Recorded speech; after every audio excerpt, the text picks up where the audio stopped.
स्वामी समर्थ। स्वागत आहे तुमचं पुन्हा एकदा आपल्या चॅनलवरच्या एका नवीन व्हिडिओमध्ये। तर बघा, आज मी तुम्हाला देणार आहे माझ्या नवीन घराची होम टूर। तर खूप वेळा म्हणजे पाठीमागं पण मी ज्यावेळेस राहिलं याच्या अगोदर ह्या घराची होम टूर दिली होती, पण आता मला येऊन इथं 2 महिने होत आलेले आहेत पूर्ण, म्हणजे आणखीन 2 महिने पूर्ण झालेले नाहीत, होत आलेत। तर तुम्हाला मी माझ्या नवीन घराची, वैरागच्या नवीन घराची तुम्हाला होम टूर देत आहे। तर व्हिडिओ आपला न स्किप करता शेवटपर्यंत पहा आणि माझं घर तुम्हाला कसं वाटतं हे नक्की कमेंटमध्ये सांगा। आणि व्हिडिओ आवडला असेल तर व्हिडिओला लाईक नक्की करा आणि चॅनलवर जर कोणी नवीन असेल तर चॅनलला सबस्क्राईब करा। चला तर आपल्या होम टूरला सुरुवात करूया। हा आहे हॉलपासून सुरुवात करूया आपण। आणि कॅमेरा धरायला कोण नसल्यामुळे मी तुम्हाला अशा पद्धतीनेच मी तुम्हाला माझं हे म्हणजे होम टूर देणार आहे। तर हा पूर्ण माझा हॉल आहे, तर पाहू शकताय।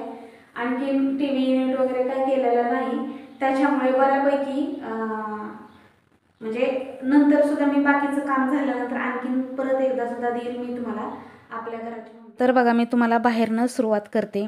तर हे आहे आमचं घर, श्रमसाफल्य निवास। इकडे शेजारी दुकान आहे, ते दुकान पण आमचंच आहे, थोड्या दिवसानं चालू करायचं आहे।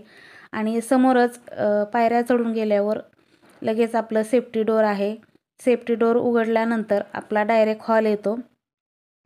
सेफ्टी डोर आत्ताच करून घेतलेला आहे आणि अशा पद्धतीनं आपलं हॉल आहे, पाहू शकता तुम्ही। हॉलमध्ये गेल्यानंतर समोरच तुम्हाला दिसतील आपल्या श्री स्वामी समर्थ महाराजांचं दर्शन घडेल, कारण समोरच बाहेरनं आलं की आपल्याला स्वामींचं दर्शन व्हावं यासाठी स्वामींचा फोटो समोरच लावलेला आहे। प्रत्येक स्वामी भक्तांच्या घरामध्ये हॉलमध्येच फोटो असावा स्वामींचा आणि नित्य रोजची पूजा स्वामींची व्हावी, बाहेर जाताना येताना स्वामींचं दर्शन घडावं। तर बघा, समोरनं एंट्री झाल्यानंतर तर अशा प्रकारे आपला घराचा पूर्ण व्ह्यू आहे, हे बघा। तर इकडे आहे सोफा, तर बघा अशा पद्धतीनं। आणि शिवाजी महाराजांच्या फोटो फ्रेम आमच्या घरामध्ये खूप दिसतील। आम्ही आहोत भोसले, माझं संपूर्ण नाव आहे मनीषा राजेंद्र भोसले। तर आम्ही 96 कोळी मराठा आहोत, त्याच्यामुळे आमच्या घरामध्ये शिवाजी महाराज तुम्हाला खूप दिसतील। तर ही बघा, इकडे टी व्ही आहे, टी व्ही युनिट वगैरे काय केलेलं नाही आणखीन। तर इकडे टी व्ही आहे आणि तिथेच खाली होम थिएटर आहे। होम थिएटरवरच्या शेजारीच आपल्याला शिवाजी महाराजांचा छानशी मूर्ती ठेवलेली आहे बघा। आणि हे बघा, आणि हा आहे आमच्या समर्थचा, म्हणजे माझ्या मुलाचा फोटो, समर्थ म्हणतो आम्ही। आणि इकडे आहेत स्वामी समर्थ महाराज। तर हा संपूर्ण हॉल आहे आपला, अशा पद्धतीनं। वरती सुद्धा मी तुम्हाला लाइटिंग लावून दाखवते। वरच्या लाईट लावल्यानंतर असं दिसतं बघा वरती, हे आहे वरचा आपला भाग। तर बघा, आमचं घर आहे हे सोलापूर जिल्ह्यामध्ये वैराग सिटी आहे, त्या वैराग सिटीमध्ये घर आहे। पहिलं मी पुण्याला राहायचे, आता 1 वर्ष झालं गावी स्थायिक झाले होते आणि त्यानंतर हे घर घेतलेलं आहे। ह्या घरामध्ये आम्हाला राहायला येऊन पावणे 2 महिने असं झालेलं आहे। आणि हे घर जे आहे ते 1.5 गुंठा जागा आहे, पूर्ण घराच्या आजूबाजूला जागा सोडलेली आहे। आणि बांधकाम जे आहे ते 1200 स्क्वेअर फूट आहे। तर बघा, हॉल कितीचा आहे हे मला पण माहिती नाही, मिस्टरांना माहिती आहे किती स्क्वेअर फूट हॉल आहे, किती बाय कितीच्या सगळ्या रूम आहेत। हॉल थोडासा जास्त मोठा आहे। बाकीच्या रूम, तिन्ही ज्या रूम आहेत त्या सेम आहेत, पण हॉल खूप मोठा आहे। मधला पॅसेज जो आहे तो सुद्धा तुम्हाला दाखवते मी कशा पद्धतीनं आहे। हॉलचं मधलं दार उघडल्यानंतर समोरच बेडरूमच्या आणि किचनच्या मधोमध मी शिवाजी महाराजांची एक फोटो फ्रेम लावलेली आहे। बेडरूमच्या आणि किचनच्या मधोमध बेडरूम जे आहे ते बरोबर आग्नेय कोपऱ्याला आहे आणि इकडच्या साईडला जी आहे ती आपली बेडरूम आहे। आणि हा 2 BHK प्लॅन आहे, 2 BHKचं हे पूर्ण घर आहे। दुसरी एक रूम आहे, तिथं किराणा दुकान आहे। तर ही आहे आमची बेडरूम, तुम्हाला पूर्ण बेडरूम दाखवते। बेडरूम, किचन आणि दुकानची रूम जी आहे ह्या सर्व रूम सेम आहेत। बेड थोडासा मोठा आहे, त्याच्यामुळे बेडरूम थोडीशी लहान वाटते, पण बेडरूमसुद्धा खूप मोठी आहे। तर बघा अशा पद्धतीने ही आमची बेडरूम आहे आणि बेडरूममध्ये आहे आपलं राजाराणी कपाट आणि माझा ड्रेसिंग टेबल. तर अशा पद्धतीने माझं बेडरूम आहे आणि पर्स आणि टॉवेल हा माझा नेहमी तिथंच अडकवलेला असतो. मला खूप वेळा ते म्हणतात की पर्स आणि टॉवेल कपाटाला अडकवत जाऊ नकोस. आणि इकडे दरवाजाच्या पाठीमागच ह्यांची कपड्याचे हे आहेत, तिथे त्यांचे रोजचे कपडे असतात. इकडं आहेत चार्जर आहेत, आपल्याला बसल्या बसल्या मोबाईल लगेच तिथं झोपलं की चार्जिंग लावता येईल अशा पद्धतीने. वरती पोटमाळे आहेत. आणखीन फर्निचर घरामध्ये कुठंही केलेलं नाही. सोफा आणि बेड फक्त बाहेरनं आणलेला आहे. बाकीचं फर्निचर नंतर आम्ही हळूहळू करणार आहोत. आत्ता सध्याला आम्ही काहीही फर्निचर घराला केलेलं नाही. बेडरूमच्या आणि किचनच्या मध्ये आणि थोडासा पॅसेज ठेवलेला आहे हॉलच्या, बेडरूमच्या, किचनच्या मध्ये. आणि ही जी जागा आहे ती ही आमची संडास बाथरूमची जागा आहे. संडास बाथरूम आता सध्याला बाहेर आहे आणि मला पण असं वाटतं की बाहेर संडास बाथरूम योग्य राहील, पण बांधायचं चाललेलं आहे. मिस्टर म्हणतात घरामध्येच बांधूया, पण मला किचनच्या शेजारी आवडत नाही. शहरामध्ये पर्याय नसतो म्हणून केलं जातं, पण इथं आम्हाला जागा भरपूर आहे, त्याच्यामुळे मला असं वाटतं की ही जागा अशीच ठेवावी. आणि इथं जे आहे ते एक बेड आहे ठेवलेला, आमचा पहिला पुण्याचा बेड जो आहे. सोफा आणि कमबेड असा बेड आहे आणि माझ्या मशनी आहेत ठेवलेल्या. कांद्याची जाळीसुद्धा. म्हणजे आपल्या घरामध्ये खूप सारं सामान असेल, अशी जागा असेल तर ठेवायला बरं पडतं. त्याच्यामुळे माझं म्हणणं आहे की संडास बाथरूम आपण बाहेर, आणखीन जागा आहे आमची शिल्लक, तर तिथेच आणखीन 2 खोल्या निघतील एवढी जागा आहे. तर बाहेरच संडास बाथरूम आहे आणि इथं ठेवलेलं आहे थोडंफार जे आपलं न लागणारं सामान. तर हा सोफा कम बेड आहे. इथं सुद्धा बसायला उठायला छान वाटतं त्याच्यामुळे. आणि कांदे भरपूर आहेत, कांदे ठेवलेले आहेत जाळीमध्ये. आणि इथं संडास बाथरूमची जागा होती त्याच्यामुळे भिंतींना वगैरे त्यांनी कलर वगैरे काही दिलेला नाही. खालीसुद्धा कोबा केलेला आहे आणि त्याच्याच बरोबर समोर लगेच जिना आहे. जिनासुद्धा उत्तरेकडे जाताना आहे. तर जिन्याच्या पाठीमागून जो दरवाजा निघतो तिकडच्या साईडला आपली जागा आहे शिल्लक राहिलेली आणि तिथे आता सध्या पत्र्याचं मोठं शेड आहे, गोडाऊन आहे. त्याच्यामध्ये सेंटरिंगचं सामान वगैरे आहे. तर बघा जिन्याच्या खाली 2 बकेट ठेवलेले आहेत.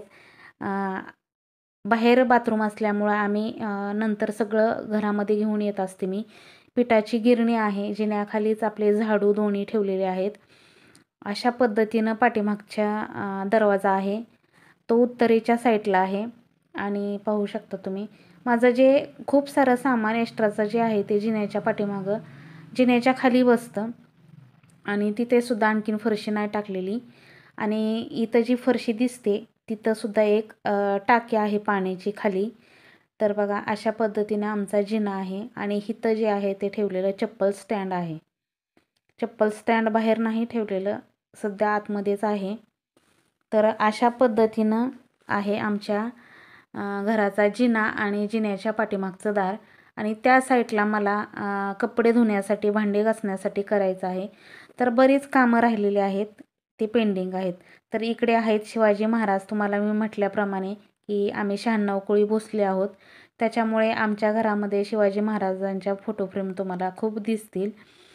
तर इथं किचनच्या आणि बेडरूमच्या मध्ये मी पॅसेज जो राहतो तिथंसुद्धा मी शिवाजी महाराजांची फोटो फ्रेम लावलेली आहे. डायरेक्ट आपल्याला हॉलमध्ये एंट्री केली की शिवाजी महाराजांचा फोटो लगेच समोर दिसतो.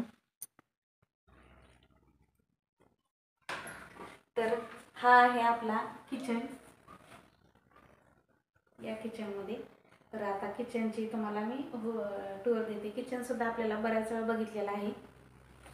तर बघा आता आपण आलेलो आहोत किचनमध्ये. तर किचन तुम्हाला मी दाखवते. किचनची टूरसुद्धा दिलेली आहे आणि किचनसुद्धा पुन्हा दाखवते. तर बघा असं आपलं किचन आहे. आणि आता तुम्ही म्हणाल ही भांडी एवढी काय झालेलं आहे. भांडी खूप जास्त आहेत आणि ऑलरेडी जाळीमध्ये सुद्धा खूप भांडी आहेत आणि जास्त लावायला जागा नाही. त्याच्यामुळे मी काय होतं बऱ्याच वेळा संध्याकाळी किंवा ज्यावेळेस सकाळी जाळीमध्ये खूप भांडी असतील तर मी इथंच पालथी घालते आणि ही वाळली की पुसून लावत असते. तर असं असतं, त्याच्यामुळे किचनवरती भांडी ही आहेत ती अशीच ठेवलेली आहेत, बघू शकताय तुम्ही. आणि इकडे जे आहे हे बघा, हे आपलं पूर्ण असं किचन आहे. तर किचनची टूर मी तुम्हाला खूप ह्याच्या अगोदर पण तुम्ही माझं किचन पाहिलेलं आहे, पण तुम्हाला मी सहज आता आलो किचनमध्ये तर किचन दाखवलेलं आहे. अशा प्रकारे माझं किचन आहे. आता मी तुम्हाला दाखवते आमचं टेरेस. तर टेरेसवरती अशा 2 टाक्या आहेत आणि पूर्ण झाडं जी लावलेली होती ती मी खाली पोर्चमध्ये लावलेली होती, पण झाडांचं खाली नुकसान झालं. त्याच्यामुळे आता सध्या मी जी आहेत ती सगळी झाडं जी आहेत ती टेरेसला आणलेली आहेत. खूप छान छान सुंदर असं गुलाबाची फुलं आलेली आहेत बघा, आणि ब्रह्मकमळ आहे, मनी प्लॅन्टसुद्धा आहे. अशी खूप सारी झाडं लावलेली आहेत, पण ती सगळी झाडं जी आहेत ती मी आता वरती आणलेली आहेत. झाडाचं खाली नुकसान झालं म्हणून टेरेसवरती झाडं आणलेली आहेत. टेरेससुद्धा मी तुम्हाला बऱ्याच वेळा आपल्या व्हिडिओमध्ये दाखवलेलं आहे, तरीसुद्धा पुन्हा एकदा तुम्हाला टेरेसचा व्ह्यू दाखवते. आणि ही बघा झाडं, अशा प्रकारे झाडांचं नुकसान झालेलं आहे. त्याच्यामुळे मी जी झाडं लावलेली आहेत त्या कुंड्या वरती आणलेल्या आहेत आणि आता सर्व झाडाच्या कुंड्या मी सगळ्या वरतीच लावणार आहे. खाली जी आहे ती आपली 4 व्हीलर आहे आणि टेरेसचं सुद्धा IPS करायचं राहिलेलं आहे. टेरेसचं IPS हे आपलं उन्हाळ्यामध्ये करून घ्यायचं आहे, म्हणजे पावसाळ्याच्या अगोदर. आपल्याला घराच्या आजूबाजूची जी जागा आहे तिथं आपल्याला कंपाऊंड करून घेऊन 4 व्हीलर आतमध्ये लावण्यासाठी व्यवस्थित जागा करायची आहे. आता सध्या तिथं झाडं झुडपं खूप आलेली आहेत, त्याच्यामुळे 4 व्हीलर जी आहे ती आपली रस्त्यालाच लावलेली आहे. तर बघू शकता तुम्ही अशी आजूबाजूला जी जागा दिसते ती जागा आमची आहे, पण त्या जागेमध्ये आता खूप जरा मोठी झाडं आहेत. तर ते सगळं स्वच्छ करायचं आहे आणि त्यानंतर आपल्याला 4 व्हीलर लावायला जागा करायची आहे आणि पूर्ण जे आहे ते कंपाऊंड करून सगळं आतमध्ये घ्यायचे आहे. तर अशा प्रकारे आहे. आता सध्याला रस्त्यालाच रोडला 4 व्हीलर लावलेली आहे. तर असं आहे माझ्या घराचं तुम्हाला पूर्ण होम टूर दिलेली आहे. तर माझं घर कसं वाटलं हे मला नक्की कमेंटमध्ये सांगा. व्हिडिओ आवडला तर व्हिडिओला लाईक करा, शेअर करा आणि चॅनलवर जर कोणी नवीन असेल तर चॅनलला सबस्क्राईब करा. चला तर भेटूया आपण उद्याच्या छानशा नवीन व्हिडिओसोबत. तोपर्यंत सर्वांना श्री स्वामी समर्थ. जय जय स्वामी समर्थ. अवधूत चिंतन श्री गुरुदेव दत्त. श्री स्वामी समर्थ.